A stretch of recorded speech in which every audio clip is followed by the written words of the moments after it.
and discuss the budget in general. How would you like to see spending increased, decreased, or eliminated? What priorities would you place on the city budget and why? Karen? Can you repeat the question? At Carton class. We have witnesses, right? Generally, how would you like to see city spending increased, decreased, or eliminated? What priorities would you place on the city budget and why? Well, the city budget is all determined on the revenues that are coming in. So obviously, as the sales tax and property taxes increases, then our spending capability increases. When we have money coming in, we have to look at things two ways. One is, what is a reoccurring expense? So if we make a decision, is that going to be an ongoing expense, or is it a one-time to make a one-time decision? So in decision-making and city spending, you have to look at both sides. If we got a little extra money this month, maybe we could do one little extra thing, but we have to look at long-term consequences on what that will affect. The whole big picture is the city departments have to look in their department. And that's what we look at is, what are the needs of each department? There's a percentage and a way we calculate the needs within the departments. We work with the directors. We do not dictate what the police department needs to purchase. They're experts in their department. The experts in IT, the experts in all the different departments come to us with their recommendation. We work together to review it, and then decisions are made. Once again, that's going to be a tough question for a person that's not an incumbent to answer regarding the budget. But it does take, as Karen is stating, you have all these department heads. They're going to always ask for a little bit more each year. Obviously, the cost of living and everything else. Everything costs more. So what we have to do is encourage business because we need the revenue. We need to be smart about the planning and location of each one, because the decisions made today are going to impact everybody 20, 30, 40 years from now when we're long gone. So with that, it's going to be smart planning. That's why I mentioned Rancho Cucamonga, obviously my experience of 28 years in Irvine. It's just, we have to plan it, form the team, be committed, and complete the project. I think the question was really, what would I do, or what would be my priority? And I think, you know, after looking at the strategic plan, and really my focus has always been business, is really to spend a little bit more on economic development than we've done in the past. Part of that was funded through redevelopment in years past. We don't have that, as was mentioned earlier. Also, what we've done over the last few years, and that goes back to the pension part of it, is that we've contracted out a lot more services. I'm sorry, water meeting, Melanie, is one of them. So not only does that help local businesses, it helps increase business for independent businesses, but it also reduces our long-term liabilities. But my number one thing is economic development, working with businesses, working with area businesses as well, such as the Navy base here, and growing jobs, and that would be and continues to be my number one focus.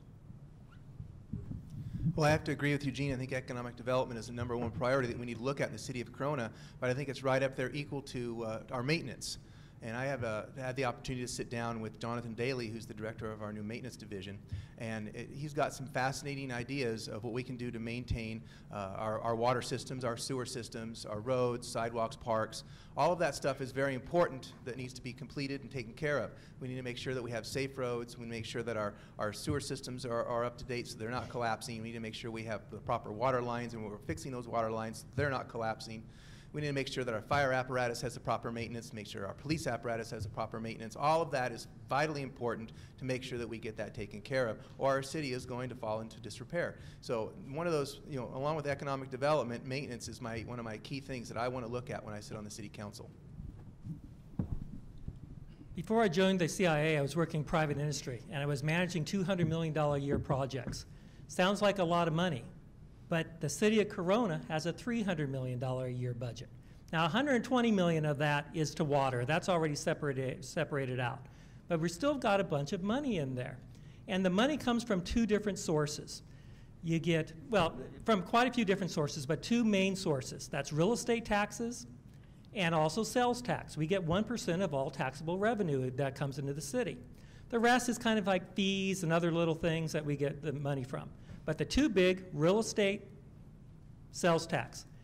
If we start cutting down on the city, our public safety, our infrastructure, you're going to have real estate properties drop. We're going to lose money there. Businesses are going to leave. We're going to lose money from that taxable revenue. To bring money in, we need more money in without spending it. We need to build up our reserves. Bring money in. You have to make a city that people want to live in and to build businesses in. Thank you. Let me go back to the question for a minute. Are there no areas right now that you could say, hey, this is an area where we need to increase or decrease spending? Anyone? I'll answer that. Is this on? Yeah, I'll answer that. Yes, I see some areas that need increased. For instance, we only have one fire truck out there right now, and the fire truck is the large one with the hook and ladder and the big maintenance on it. If we get in a big accident, something's happening over in Serra del Oro, and that truck goes over there, we have nothing else happening to try to get to Eagle Glen. I think that's public safety. We need to be able to fund our public safety in this city in order for my life, your lives, and everybody else's lives out here.